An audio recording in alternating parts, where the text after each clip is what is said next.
আল্লাহ রাসূল সাল্লাল্লাহু আলাইহি ওয়াসাল্লাম দেখতে কেমন ছিলেন? যদিও বাহ্যিক সৌন্দর্য এমন জিনিস যেটার ক্ষেত্রে চাইলেও অনুসরণ করা যায় না। আল্লাহ রাসূল সাল্লাল্লাহু আলাইহি ওয়াসাল্লামের চেহারার আকৃতি যেমন ছিল, তার অঙ্গ প্রত্যঙ্গ যেমন ছিল, আমরা চাইলেও আমাদের চেহারা অঙ্গ প্রত্যঙ্গকে ওই সাইজের বা ওই আকৃতির বানাতে পারবো না, এটা আমাদের সাধ্যের কথা না। কিন্তু এরপরও যে যাকে মহব্বত করে সে তার ব্যাপারে বিস্তারিত জানার চেষ্টা করে, তার প্রতিটা জিনিস যেটা অনুসরণ করা সম্ভব সেটাও জানতে চায়, যেটা অনুসরণ করা সম্ভব না মহব্বতের খাতিরে সেটাও জানতে চায়। ওই যে অনেকে আছে তুরস্কে কখনো গেলে তুরস্কের মিউজিয়ামে সংরক্ষিত আল্লাহ রাসূল সাল্লাল্লাহু আলাইহি ওয়াসাল্লামের চুল মোবারক দেখতে যায়। কেন? সেটা দেখার মধ্যে কি এমন বৈশিষ্ট্য আছে? এটা দেখলে কি ফরজ পালন হবে না সুন্নাত পালন হবে? না, মহব্বত এত নীতি কথা মেনে চলে না, মহব্বতের বিষয়টাই আলাদা বটে। এজন্য মহব্বতকে স্বাভাবিক নিয়ম নীতির ভেতর ফেলা যায় না। তো যারাই নবীকে ভালোবাসে স্বাভাবিক তো এটাই, আল্লাহ রসুল সাল্লাল্লাহু আলাইহি ওয়াসাল্লামের প্রতিটা জিনিস সম্পর্কেই জানার আগ্রহ তাদের ভেতরে থাকবে। এর মধ্যে আল্লাহ রসুলকে তো আল্লাহ রাব্বুল আলামিন এমন সৌন্দর্য দিয়েছিলেন, বাহ্যিক সৌন্দর্য, আধ্যাত্মিক সৌন্দর্য তো আছেই, বাহ্যিক সৌন্দর্য এত বেশি দিয়েছিলেন। হাসান বিন সাবিত রাদিয়াল্লাহু আনহু তো সেই প্রসিদ্ধ কবিতাই বলেছিলেন, ওয়া আহসানা মিনকা লাম তারা কাত্তু আইনি ওয়া আজমালা মিনকা লাম তালিদিন নিসাউ খুলিকতা মুবাররাআম মিন কুল্লি আইবিন কান্নাকা কাদ খুলিকতা কামা তাশাউ। আপনার চাইতে সুন্দর কোনো মানুষকে আমার চোখ কখনো দেখেনি, আর দেখবে কিভাবে? আপনার চাইতে সুন্দর কাউকে কোনো নারী কোনোদিন জন্মই দেয় নাই। ইউসুফ আলাইহিস সালামের জন্মের কথা তো তিনি জানতেন, এরপরও তিনি বলছেন আপনার চাইতে সুন্দর কোনো মানুষকে কোনো নারী কোনোদিন জন্মই দেয় নাই। আপনি সৃষ্টি হয়েছেন সব ত্রুটি থেকে, সব অপূর্ণতা থেকে এমনভাবে মুক্ত হয়ে মনে হচ্ছে যেন আপনি সৃষ্টি হয়েছেন ঠিক নিজে যেভাবে চেয়েছেন সেভাবে।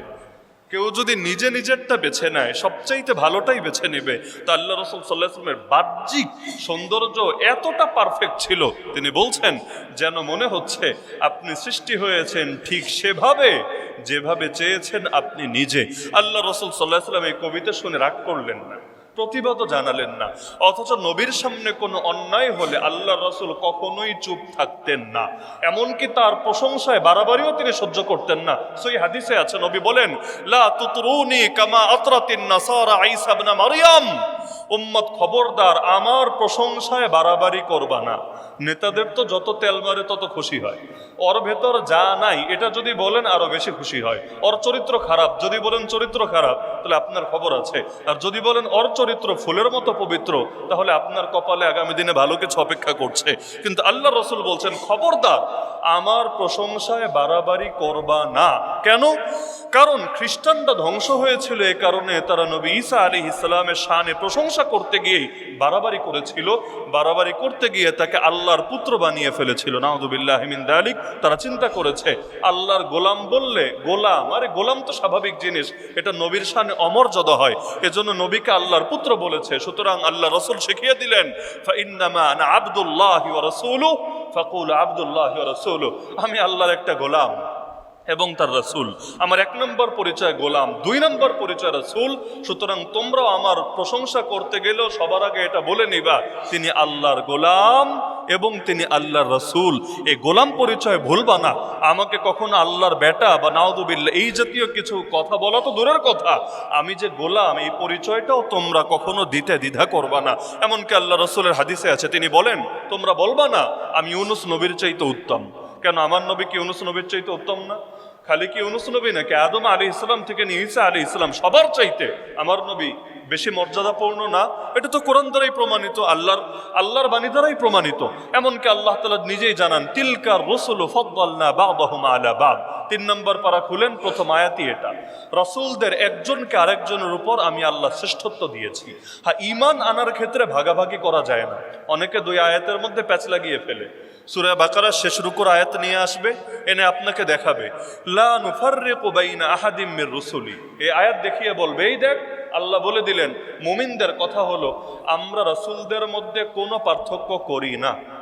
কাশিমপুর কারাগারে এক ভ্রান্ত দল পেয়েছিলাম, আমাকে এই আয়াত দেখিয়ে বলছে এই যে আপনারা হুজুররা বলেন আমার নবী সবচাইতে শ্রেষ্ঠ নবী, এটা ভুয়া কথা। বললাম নাউযুবিল্লাহ, ভুয়া কথা কিভাবে? একদম সূরা বাকারার শেষ রুকু খুলে দেখিয়ে দিচ্ছে। এই যে আল্লাহ বলে দিলেন ইমানদারদের কথা কি? আমানার রাসূলু বিমা উনজিলা ইলাইহি মির রাব্বিহি ওয়াল মুমিনুন। এই প্রসঙ্গে আল্লাহ জানালেন ইমানদারদের কথা হলো আমরা রাসূলদের মধ্যে কোনো পার্থক্য করি না। এই যে আপনারা পার্থক্য করেন, একজন বেশি শ্রেষ্ঠ আর একজন কম শ্রেষ্ঠ পার্থক্য করেন, তাহলে আপনারা তো আল্লাহর চাইতে বেশি বোঝেন, আপনারা ভণ্ড হুজুর। আমি বললাম আচ্ছা এটা কোন সূরার আয়াত? সূরা বাকারার আয়াত। ঠিক আছে, 3 নম্বর পারার প্রথম আয়াতটা বের করো, এটাও সূরা বাকারার আয়াত। কি আছে? তিলকা রাসূল ফাদ্দালনা বা'দাহুম আলা বা'দ। আল্লাহ বলেন আমি এক রাসূলকে আর এক রাসূলের উপর শ্রেষ্ঠত্ব দিয়েছি। এবং উদাহরণ দিয়ে আল্লাহ বলেন মিনহুম মান কাল্লামাল্লাহ, কেউ কেউ ডাইরেক্ট আল্লাহর সঙ্গে কথা বলেছেন, যেমন নবী মুসা আলাইহিস সালাম।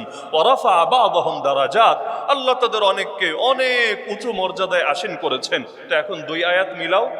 কোরআন তো এক আয়াত কখনো আর এক আয়াতের সঙ্গে সাংঘর্ষিক হবে না, যে এই আয়াতে বললো একটা আর এক আয়াতে বললো উল্টাটা, সম্ভবই না। তাহলে এক জায়গায় পার্থক্য করতে না করা হলো, আর এক জায়গায় আল্লাহ পার্থক্যের কথা জানিয়ে দিল, তাহলে দুইটা মিলায় বোঝো। তাহলে বুঝবা কিভাবে? কারণ ওই যে আয়াতটা সূরা বাকারার শেষের উপর আয়াত, আগের অংশ পরের অংশ দেখলেই বুঝে আসে।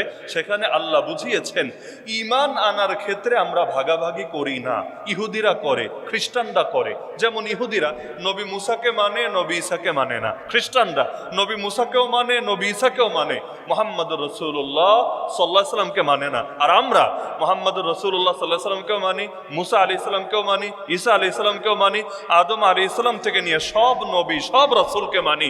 আমানতু বিল্লাহি ওয়া মালাইকাতিহি ওয়া কুতুবিহি ওয়া রাসূলিহি, সমস্ত নবী রাসূলের উপর আমরা ঈমান রাখি। তা আল্লাহ সূরা বাকারার শেষ রুকুতে শিখিয়েছেন ঈমান আনার ক্ষেত্রে কোনো ভাগাভাগি করা যাবে না, কিন্তু মর্যাদাগত ভাগাভাগি এটা আমার আল্লাহরই দেওয়া ঘোষণা। তাহলে নবী কেন বললেন আমাকে ইউনুস নবীর চাইতে উত্তম বলবা না? তিনি কি উত্তম ছিলেন না? অবশ্যই ছিলেন। তো বলতে কেন নিষেধ করলেন? যে কারো সামনাসামনি প্রশংসার ক্ষেত্রে কিছু সীমা রক্ষা করতে হয়। অনেক কিছু বাস্তবতা হলেও এটা সামনাসামনি বলাটা সুন্দর দেখায় না, এজন্য আল্লাহ রাসূল আদব শিখিয়ে দিচ্ছেন। না হলে তিনি নিজের মুখেই তো বলেছেন আনা সাইয়্যিদু ওয়ালাদি আদম ইয়াউমাল কিয়ামাতি ওয়ালা ফখর, আমি আদম সন্তানদের মধ্যে সবার চাইতে শ্রেষ্ঠ হব কিয়ামতের দিন। আর এটা কোনো গর্ব করে বলছি না, এটা বাস্তবতার ঘোষণা। এমনকি এখানেও আদব দেখেন, আদম সন্তানের মধ্যে শ্রেষ্ঠ না আদম আলাইহিস সালামের চাইতে শ্রেষ্ঠ? আদম সন্তানদের মধ্যে শ্রেষ্ঠ না আদম আলাইহিস সালামের চাইতে শ্রেষ্ঠ? কিন্তু নবীর বাক্য কি আমি আদম সন্তানদের মধ্যে সর্বশ্রেষ্ঠ হব। কেন? বললেই তো পারেন যে আমি আদম থেকে নিয়ে সব মানুষের চাইতে শ্রেষ্ঠ হব।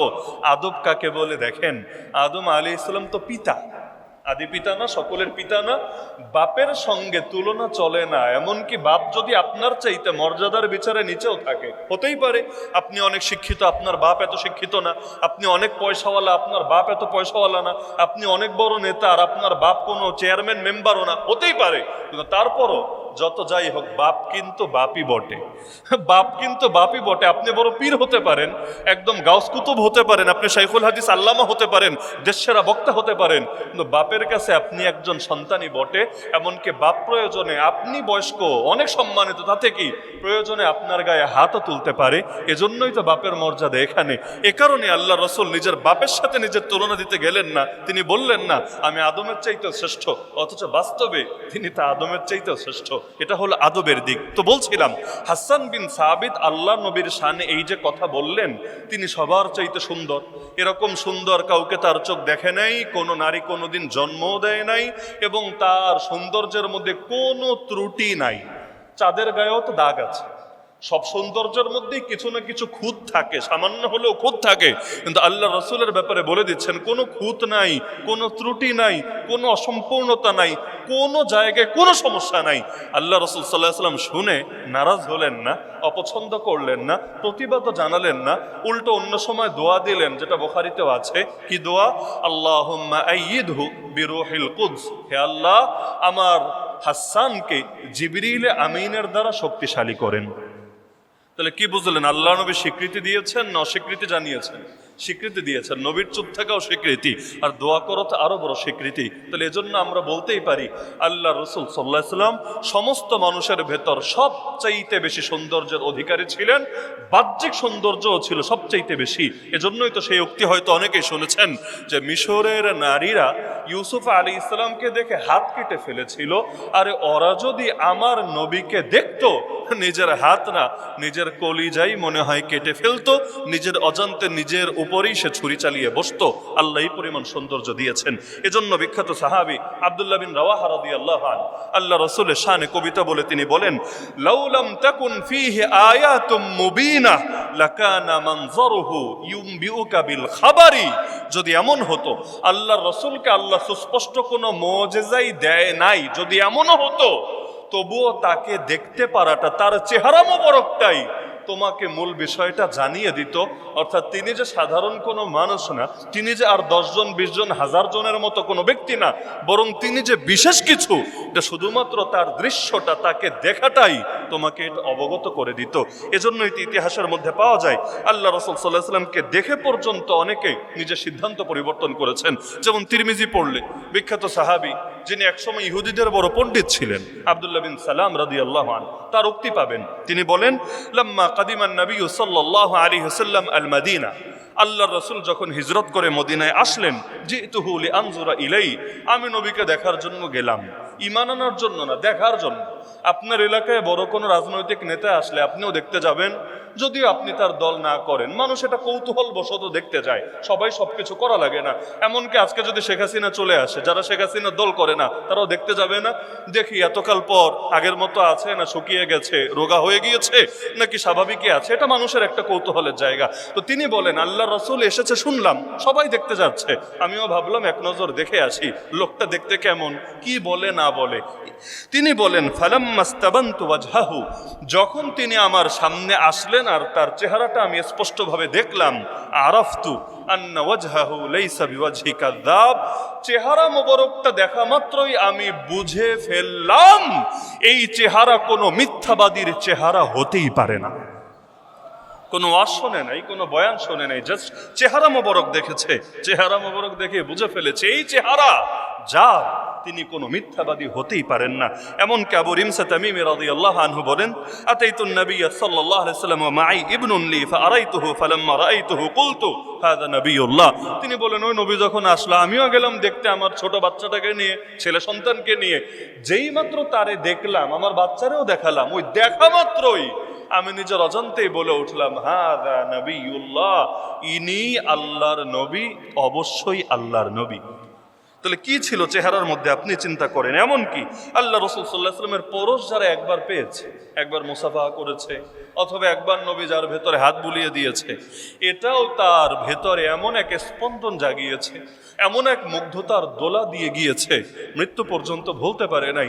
এমনকি ইমাম আহমদ রাহিমাহুল্লাহ তার মুসনাদে আহমদের মধ্যে বিখ্যাত সাহাবী সাদ বিন আবি ওয়াক্কাস রাদিয়াল্লাহু আনহুর হাদিস এনেছেন। তিনি বলেন, ইশতাকাইতু বিমাক্কা ফাদাখালা আলাইয়া রাসূলুল্লাহ সাল্লাল্লাহু আলাইহি ওয়াসাল্লাম ইয়াউদুনি, মক্কায় আমি একবার অসুস্থ হয়ে পড়লাম, আল্লাহ রাসূল সাল্লাল্লাহু আলাইহি ওয়াসাল্লাম সেবা করার জন্য আমার কাছে আসলেন। চিন্তা করেন, সাধারণ একজন সাহাবী অসুস্থ হয়েছে, নবী হাজির, এই অসুস্থ রোগীর সেবা করবে বলে আপনারা কতটুকু করতে পারেন চিন্তা রাখেন। কারণ ইয়াদাতুল মারিজ, অসুস্থ রোগীর সেবা করা যেন কোনো সুন্নত না, এমন গুরুত্বপূর্ণ সুন্নত, আপনি যদি কোনো অসুস্থ রোগী দেখার জন্য ঘর থেকে বের হন, আসমান থেকে ফেরেশতা ডেকে ডেকে সুসংবাদ শোনাতে থাকে, আরে তোর পথ চলা কামিয়াব, তোর জীবন কামিয়াব, জান্নাতকে তোর ঠিকানা বানিয়ে দেওয়া হয়েছে। من عاد مريضا أو زار أخا له في الله ناداه مناد من السماء أن طبت وطاب ممشاك وتبوأت من الجنة منزلا। সাদ বিন আবি ওয়াক্কাস বলেন, আল্লাহর রাসূল আমাকে দেখতে আসলেন, فوضع يده على جبهتي فمسح وجهي وصدري وبطني। তিনি বলেন আল্লাহর রাসূল এসে প্রথমে আমার কপালে হাত রাখলেন, এরপর আমার চেহারা, আমার বুক, আমার পেট, এগুলো তিনি মুছে দিলেন, মাসা করে দিলেন। তিনি বলেন, فما زلت يخيل إلي أني أجد برد يده على কাবিদি হাত্তা সা, আজও পর্যন্ত আমি এটা ভুলতে পারি না। এখনো আমার মনে হয়, আমার কল্পনায় ভাসে যে আমি আল্লাহ রাসূলের পরশ অনুভব করতে পারছি আমার কপালে, আমার চেহারায়, আমার বুকে, আমার পেটে।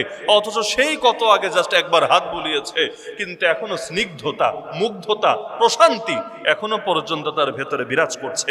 এমনকি ইমাম মুসলিম রাহিমাহুল্লাহ তার সহিহ মুসলিম গ্রন্থে হাদিস এনেছেন, বিখ্যাত সাহাবী জাবির ইবনে সামুরা রাদিয়াল্লাহু আনহু থেকে তিনি বলেন, মাসাহা রাসূলুল্লাহ সাল্লাল্লাহু আলাইহি ওয়াসাল্লাম খাদ্দি ফাওয়াজাদতু লিয়াদিহি বারদান ওয়া রিহা কাআন্নামা আখরাজাহা মিন জাওনাতি আত্তার। আল্লাহ রাসূল একবার আমার গালে হাত বুলিয়ে দিয়েছিলেন, সেই সময় আমার কাছে এমন প্রশান্তি এবং এমন এক ঘ্রাণ আমি অনুভব করেছিলাম, মনে হচ্ছিল যেন কোনো আতরের কোনো কৌটা থেকে, সুগন্ধির কোনো কৌটা থেকে তিনি তার হাত বের করে আমার গালে লাগিয়েছেন।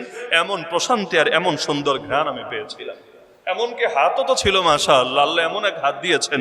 আল্লাহ রাসূল সাল্লাল্লাহু আলাইহি ওয়াসাল্লামের বিখ্যাত সাহাবী আনাস রাদিয়াল্লাহু আনহু 10 বছর যিনি নবীর খেদমত করেছেন, তিনি বলেন, যে হাদিসটা বুখারীতেও আছে, মুসলিমেও আছে, মা মাসাস্তু হারিরান ওয়ালা দিবাজান আলিয়ানা মিন কাফি রাসূলিল্লাহি সাল্লাল্লাহু আলাইহি ওয়াসাল্লাম।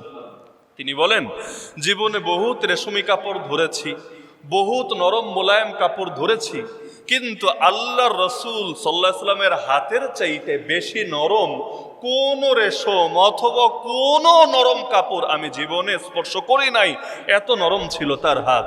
আঘাত কিন্তু নরম ছিল না। হাত দিয়ে যখন আঘাত করতেন, আঘাতটা নরম ছিল না, আঘাত ছিল বড় ভয়ানক, কিন্তু এমনি হাতটা ছিল এত নরম। আপনি বলতে পারেন সাহাবী মনে আবেগে বলে ফেলেছে। আরে ভাই, আবেগ কয়দিন থাকে? আবেগ কয়দিন থাকে? 10-10টা বছর যখন একজনের ঘরে থেকে তার খেদমত করে, তখন আবেগের চাইতে বাস্তবতা তার সামনে বেশিই থাকে। আপনিও দেখবেন যারে অনেক মহব্বত করেন, একবার দেখা হলে আলাদা এক ধরনের অনুভূতি কাজ করবে।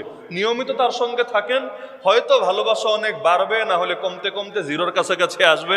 আপনি চিন্তা করবেন, হায় রে, ভাবলাম কি আর বাস্তবে পেলাম কি। অনেক ক্ষেত্রে এমন হয়। মুফতি আমিন রহমতুল্লাহ আলী বলতেন যে, তোমরা আমাদের মহব্বত করলে একটু দূর থেকেই মহব্বত করো, বেশি কাছে এসো না, না হলে বগলের গন্ধ নাকে গিয়ে ঢুকবে। মানে একটা রূপক কথা আর কি, যে এত কাছে এসো না, লাস্টে গিয়ে বলবা আরে ভাবলাম একরকম আর আলেমদের পেলাম আর একরকম। তাহলে কিছুটা দূরত্ব রেখেই মহব্বত করো, সেই ক্ষেত্রে মহব্বতটা অটুট থাকবে। এজন্যই তো আল্লাহ রাসূল বলেন যে ঘরের স্ত্রীর কাছে উত্তম যে, বাস্তবেই উত্তম সে। এবং নিজের ব্যাপারে বলেন, আমি আমার স্ত্রীদের নিকট সর্বোত্তম। কেন?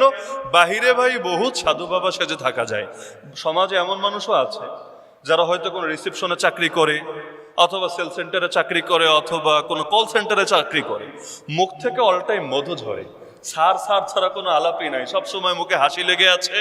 আর একটা রিক্সাওয়ালা গেল, সার সার, মানে কি রেখে কি করবে, একদম পুরো জীবন দিয়ে দিবে।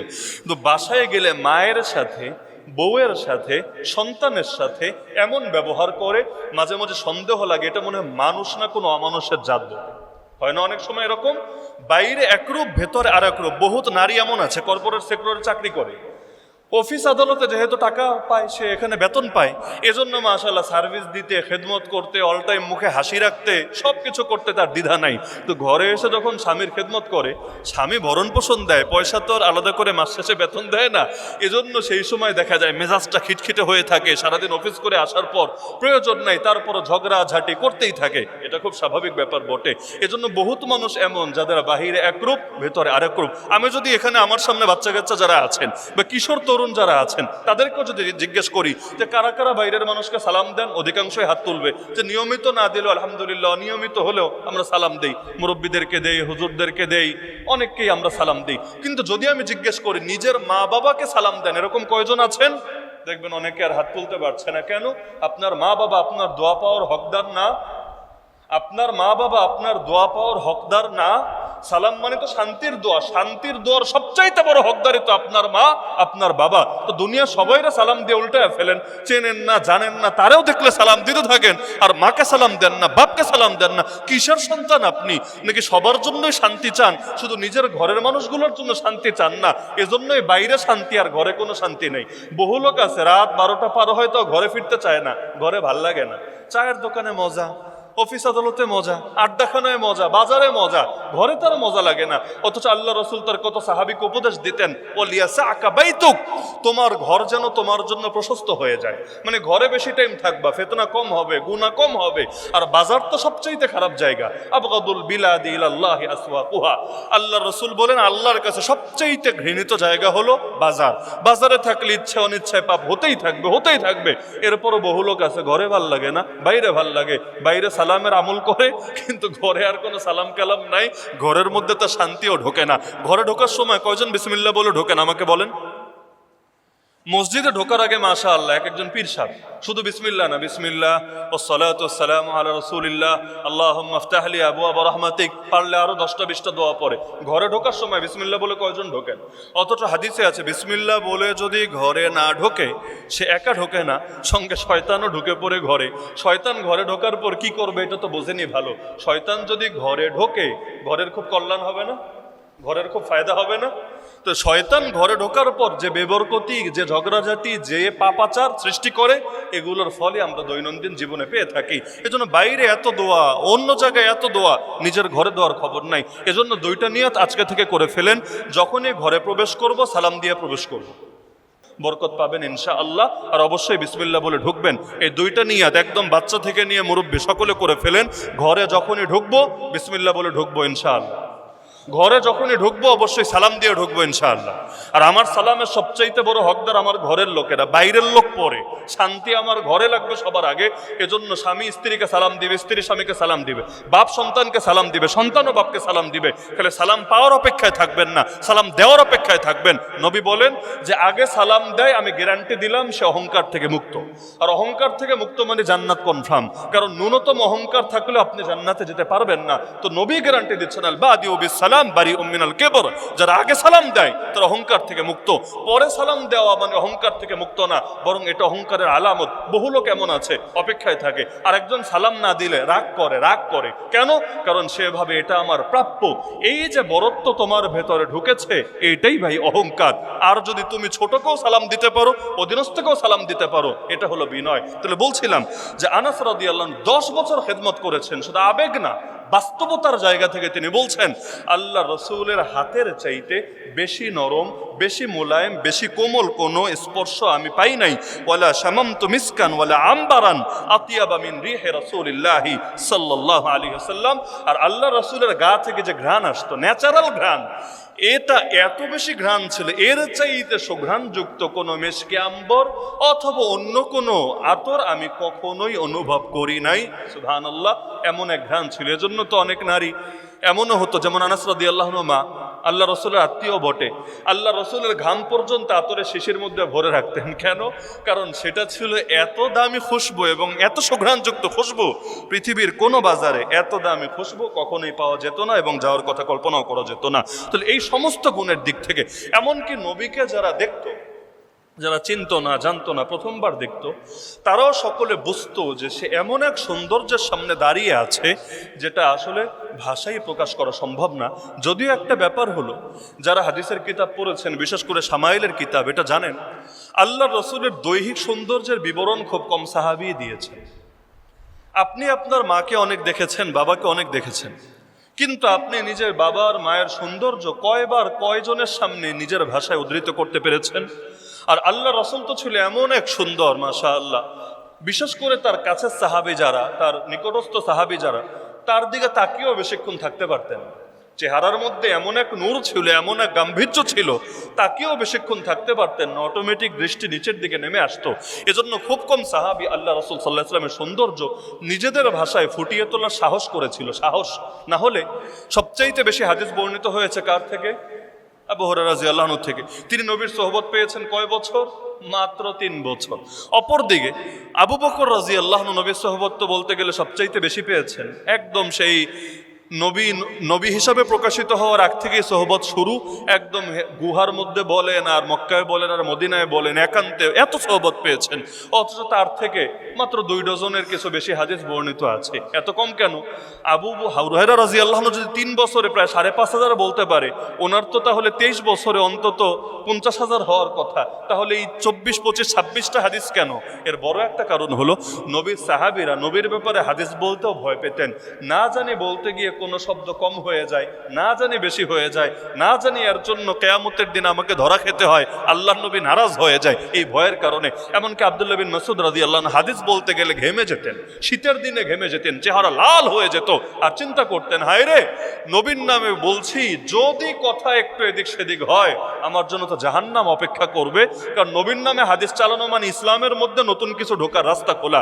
অথচ আজকাল কত বাঙালি, আল্লাহ মাফ করুক, মূর্খ, পড়াশোনা নাই, কিচ্ছু নাই, যা মনে চায় নবীর নামে চালাতেই থাকে। যদি গিয়ে ধরেন, এই বাটা এটা জাল হাদিস তুই বললি কেন, আপনারে এমন একটা হাসি মেরে বলবে আমি জানতাম না। তার মানে না যাই না নবীর নামে যা ইচ্ছা বলা যায়, অথচ প্রধানমন্ত্রীর নামে যা ইচ্ছা বলা যায় না, একদম জেলে নিয়ে যাবে, নেবে না।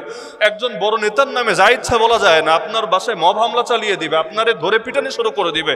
আর নবীর নামে যা মনে চাই তাই বলা যায়। অথচ আল্লাহ রাসূল বলেন, ইত্তাকুল হাদিস আন্নি ইল্লা মা আলিমতুম, আমার ব্যাপারে হাদিস বলা থেকে বিরত থাকো, একমাত্র যেটাকে নিশ্চিতভাবে জানো সেটাকে বলো।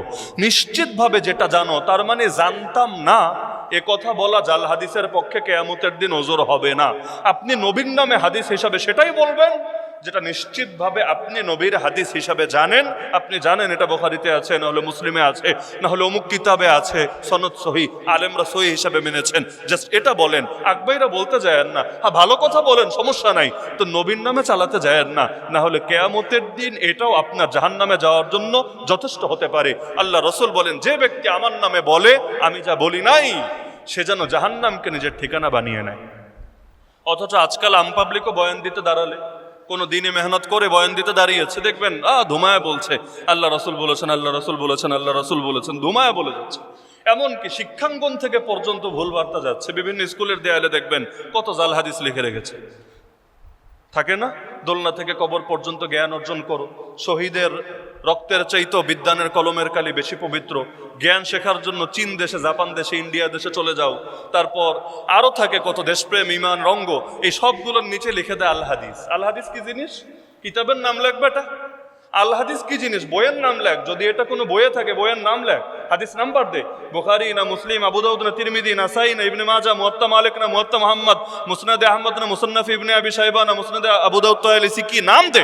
না, নামটাম দিবে না, কারণ জানে এটা কোথাও খুঁজে পাওয়া যাবে না, এটা তো তার আর তার নেতাদের আবিষ্কার, এটা বইয়ে খুঁজে তো লাভ হবে না। এজন্য লেখে আল হাদিস, বাস্তবে হলো জাল হাদিস। আল আর জাল তো কাছাকাছি, সে বলবে আসলে জটা ছুটে গেছে, বাকি টাইপটা ঠিক আছে, জাস্ট জটা মিসিং, টাইপ মিসিং, এটা তো জাল হাদিস হিসাবে চালিয়ে দিচ্ছে। আল্লাহ মাফ করুক। এজন্য নবীর নামে হাদিস বলা থেকে সাবধান। মনে রাখবেন, প্রত্যেককে আমি বলছি, নবীর নামে হাদিস বলা থেকে সাবধান, আর আল্লাহর ব্যাপারে তো আরো সাবধান। আয়াত হাদিস নিজের থেকে কখনোই বানাতে যাবেন না, যেটা নিশ্চিতভাবে জানবেন সেটা বলবেন, অন্যথায় বলবেন না। এজন্য আমরা আল্লাহ রাসূলের বাহ্যিক সৌন্দর্যের ব্যাপারে ডিটেল একটা হাদিসই পাই, যেখানে সবচাইতে বেশি বিস্তারিত বর্ণিত হয়েছে হাদিসটা, সেটা হলো হিন্দ বিন আবি হালা থেকে বর্ণিত হাদিস। বলবেন হিন্দ আবার কেডা? হিন্দ সহজে চিনবেন আপনারা, যিনি আমির হামজা রাদিয়াল্লাহু আনহুর বুক চিরার পর কলিজাটাও বের করে চিবিয়ে খেয়ে ফেলেছিলেন, যিনি আল্লাহ রাসূলের এক সময়ের বড় দুশমন আবু সুফিয়ানের স্ত্রী ছিলেন, যিনি মুআবিয়া রাদিয়াল্লাহু আনহু মা ছিলেন। যদিও পরবর্তীতে সবাই মুসলমান হয়ে গিয়েছিলেন, আবু সুফিয়ানও মুসলমান হয়েছে মক্কা বিজয়ের পর, হিন্দু মুসলমান হয়েছে মক্কা বিজয়ের পর, আর মুআবিয়া রাদিয়াল্লাহু আনহু তো বাল্যকাল থেকেই মুসলমান। তাহলে সেই হিন্দ বিন আবি হালা, তার থেকে আল্লাহ রাসূলের বাহ্যিক সৌন্দর্যটা সবচাইতে বেশি পাওয়া যায়। এমনকি নবীর নাতিরা পর্যন্ত তার মুখ থেকে শুনেছে যে আল্লাহ রাসূলের সৌন্দর্য কেমন ছিল, একটু বলেন তো, বাচ্চাকালে তো দেখেছে, কিন্তু একটু বলেন তো আমাদেরকে। একদম ভেঙে চুরে বিস্তারিতভাবে তিনি বলেছেন। শামাইলে তিরমিজির মধ্যে সেই হাদিসও বিস্তারিতভাবে পাবেন।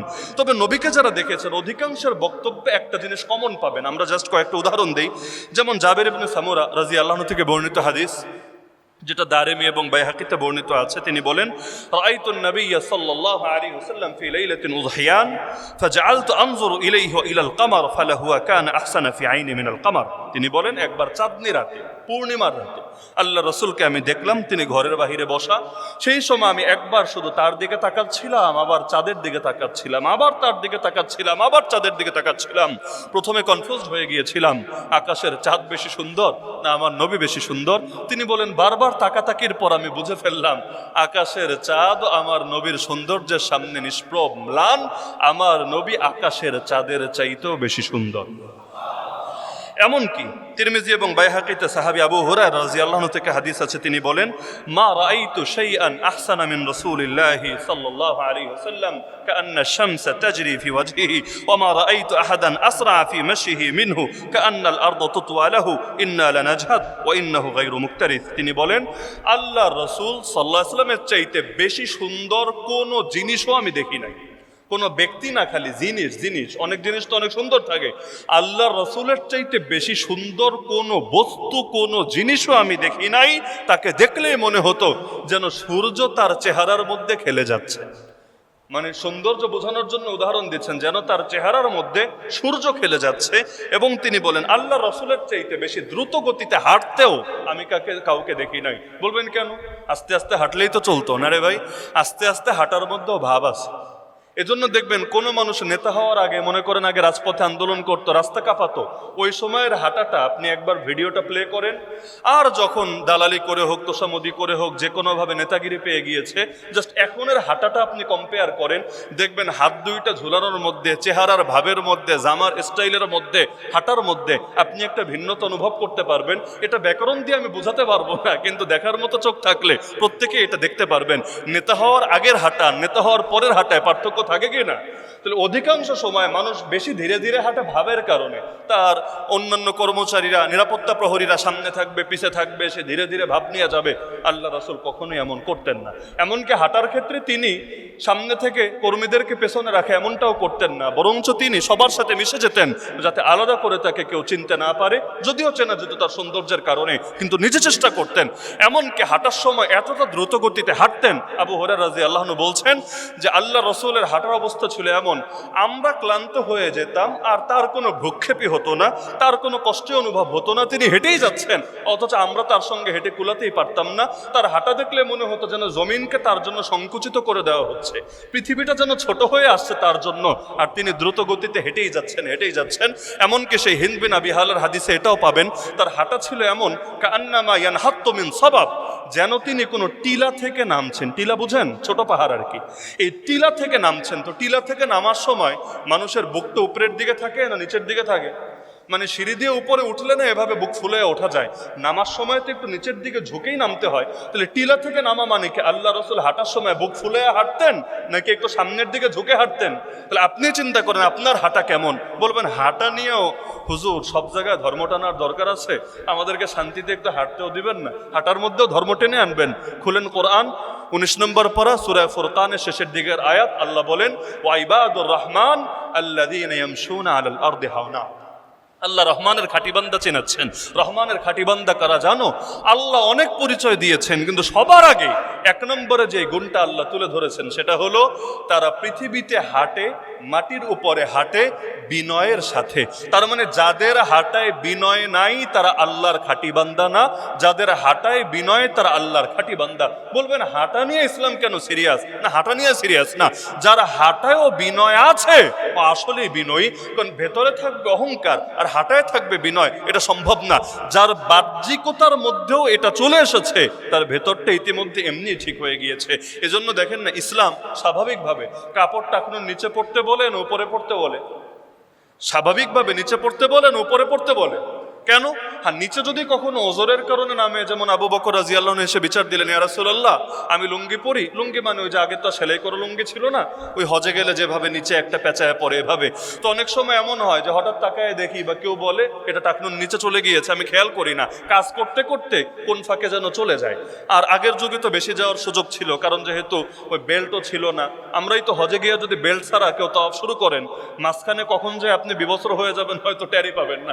বেল্ট দিয়েও অনেক সময় কাপড় ঠিক রাখা যায় না, টানটুন লেগে যায়। তাহলে সেখানে তিনি বলেন মাঝে মাঝে অজান্তে এমন হয়ে যায়, ইয়া রাসূলুল্লাহ আমিও জাহান্নামে চলে যাব কিনা? নবী বললেন না, তুমি যাবা না, কারণ এটা যেহেতু অনিচ্ছায় হচ্ছে, সুতরাং এটা অহংকারের নিদর্শন না। যারা অহংকার বশত নিজেদের কাপড় ঝুলিয়ে চলে তারা জাহান্নামে যাবে, তাদের পায়ের নিচের অংশ আল্লাহ জাহান্নামে নিক্ষেপ করবে, আর এক অংশ জাহান্নামে আর এক অংশ জান্নাতে, যেহেতু সম্ভব না পুরোটাই যাবে জাহান্নামে। হ্যাঁ, এই ব্যাখ্যা করার সুযোগ নাই।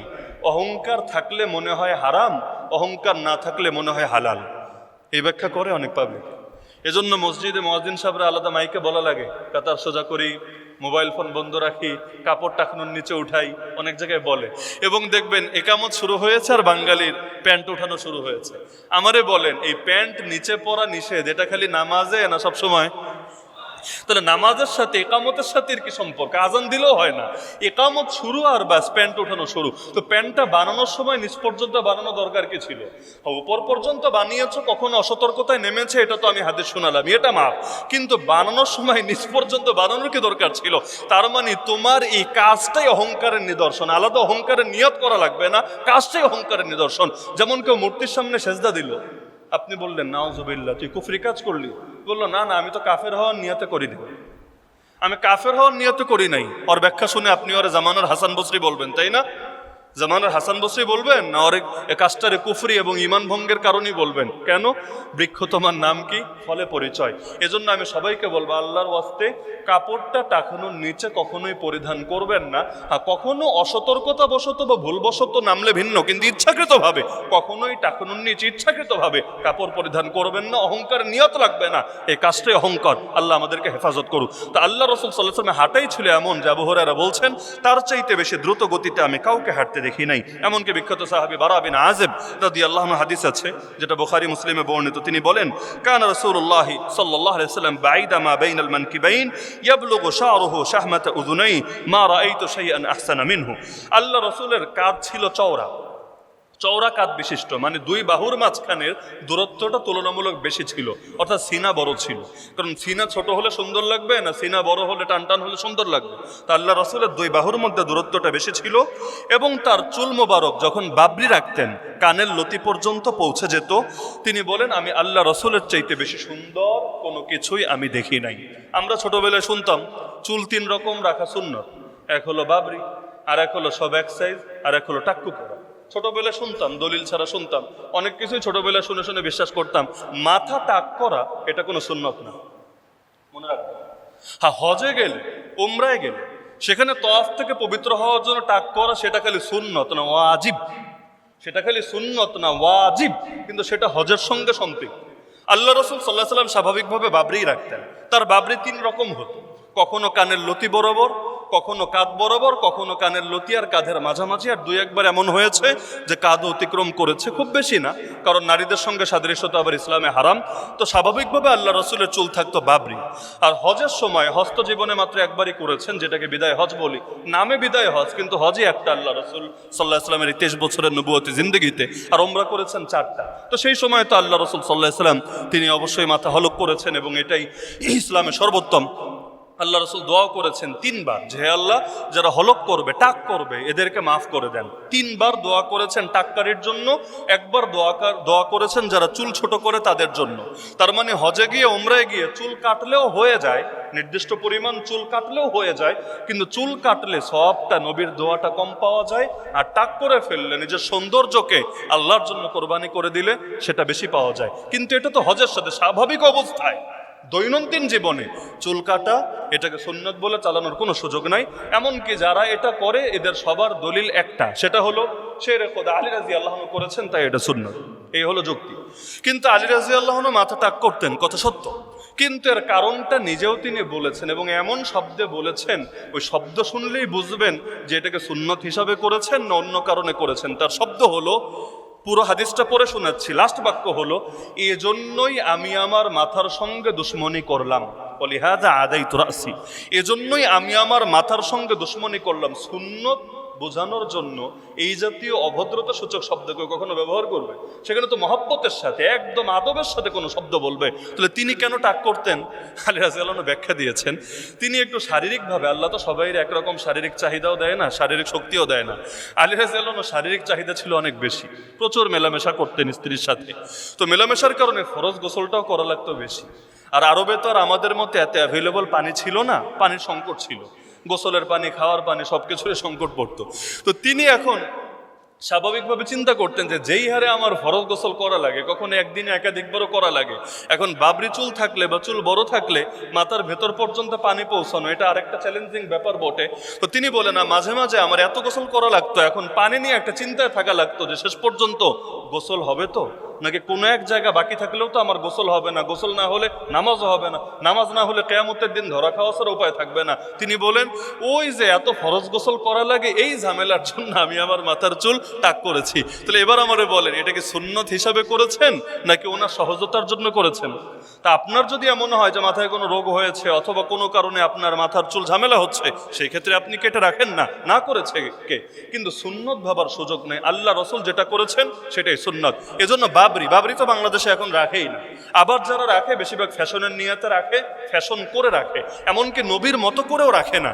এটা হলো ওই মডার্ন ছেলেপেলেরা যেভাবে করে ওদের মতো করে রাখে। কিন্তু আমি মনে করি আমাদের বাংলাদেশে যে সুন্নতগুলো মরে গিয়েছে এগুলো ফেরানো দরকার। চুল রাখার ক্ষেত্রে বাবরিটাই আদর্শ পদ্ধতি, চুল রাখার ক্ষেত্রে বাবরিটি আদর্শ পদ্ধতি। আমিও কারাগারে যাওয়ার আগ পর্যন্ত আমার বাবরি ছিল আলহামদুলিল্লাহ। পরে কারাগারে যাওয়ার পর সেখানের খাবারও তো মাশা আল্লাহ, পানিও মাশা আল্লাহ। এমনভাবে চুল পড়া শুরু করলো মনে হচ্ছিল যেন মাথা টাক হয়ে যাবে। একদম জেলে যেই কয়দিন ছিলাম পুরোটা টাক করে করে রাখতে হয়েছে জাস্ট চুল বাঁচানোর নিয়তে। এরপরও আসার পরে এখনো সেই সমস্যা পুরোপুরি কাটে নেই, শুধু চুল পরে আর পরে, বড় রাখলে আরো বেশি পরে, এজন্য আর বাবরি রাখতে পারি নাই। না হলে আমারও দিল চায় যে আল্লাহ রাসূল সাল্লাল্লাহু আলাইহি ওয়াসাল্লাম যেটা করেছেন সেটাই বেশি সুন্দর, আমরা যা করি সেটার চাইতে। হ্যাঁ, কারো যদি এ কারণে চুলের কারণে পড়ালেখায় ঝামেলা হয় অথবা মাথায় বিরক্তি লাগে, মাথায় গরম লাগে, জরুরি কোনো বিষয় না, বা আলাদা বাবরি রাখতেই হবে এমন কিছু না। কিন্তু মনে রাখবেন ওই টাক্কু করে সুন্নত বইলে অন্তত চালায়েন না, টাক্কু করে সুন্নত বইলে অন্তত চালায়েন না। চুল আপনি যেভাবে ইচ্ছা রাখতে পারেন, তবে কাফের মুশরিক এবং পাপিষ্ঠদের সঙ্গে সাদৃশ্য যাতে না হয় জাস্ট এটা খেয়াল রাখবেন। না হলে আপনি অমুক খেলোয়াড়, তমুক খেলোয়াড়, অমুক নায়ক, তমুক নায়কের সঙ্গে মিলায়া চুল রাখবেন, কিয়ামতের দিন হাসরটা কার সঙ্গে হবে সেটাও জাস্ট স্মরণ রাখেন। কাপড় চোপড়, চুল, সব ক্ষেত্রে ইসলাম আমাদেরকে শিখিয়েছে বিজাতীয়দের সঙ্গে সাদৃশ্য গ্রহণ করা যাবে না। তা আল্লাহ রাসূল সাল্লাল্লাহু আলাইহি ওয়াসাল্লামের চুল সেটা সাধারণভাবে তিনি কানের লতি পর্যন্ত আসতো, আর অন্য হাদিসে আছে কখনো সেটা বড় হতো। তাহলে এই যে হাদিসগুলো শুনলাম, হ্যাঁ সবগুলো আজকে আমরা শুনেই নি, আমাদের ধারাবাহিক আলোচনায় আসবে ইনশাআল্লাহ। এতগুলো হাদিস বলার একটা মাকসাদ আছে, সেটা হলো কোনো একজন থেকেই যদি নবীর রূপ এবং গুণের বর্ণনা আসতো, কিছুটা হলো সন্দেহ থাকতো আসলেই কি নবী এরকম ছিলেন, নাকি তিনি বলতে গিয়ে এভাবে বলেছেন। কিন্তু 20 জন, 50 জন, 100 জন সাহাবীর থেকে যদি একই শব্দ বা কাছাকাছি শব্দ এবং একই মর্ম আপনি পান, নিশ্চিত হওয়া যায় যদিও চোখে দেখি নাই, কিন্তু অবশ্যই মুহাম্মদুর রাসূলুল্লাহ সাল্লাল্লাহু আলাইহি ওয়াসাল্লাম এমনই ছিলেন। কারণ নবী সাহাবীরা তার শানে এবং সকলে মিলে মিথ্যা বলবেন, এটা কখনোই কল্পনা করা যায় না। সুতরাং এতগুলো শোনানোর মূল মাকসাদই এটা। কিছু আজকে শুনলাম, বাকিগুলো আমরা আগামীতে শোনাবো ইনশাআল্লাহ। তবে একটা বিষয় লাস্টে না ভেঙে দিলেই না, সেটা হলো আল্লাহ রাসূলের এই যে সৌন্দর্য নিয়ে এত ডিটেল বর্ণনা আমরা জানলাম, যারা ভালো ছবি আঁকতে পারে ওদেরকে গিয়ে যদি আমরা পুরো বিস্তারিত বর্ণনা দিতাম, ওরা কি সুন্দর করে এঁকে দিতে পারতো না? অবশ্যই পারতো। যারা ভালো ছবি আঁকতে পারে ওদেরকে যদি আপনি সব বুঝাইয়া দেন, চোখ এমন হবে, কপাল এমন হবে, আর এখন তো এআই এর যুগ, এগুলো ওই ছবি আঁকা লোক লাগবে না, অনেকে নিজেরাই ঘরে বসে বসে বানিয়ে ফেলতে পারবে। আল্লাহ রাসূল সাল্লাল্লাহু আলাইহি ওয়াসাল্লামের কল্পিত ছবি বানানো সম্ভব ছিল নাকি ছিল না? কথা বুঝা বলেন, বানানো ছিল নাকি ছিল না? সম্ভব ছিল। তাহলে বানালো না কেন? উম্মত বানালো না কেন?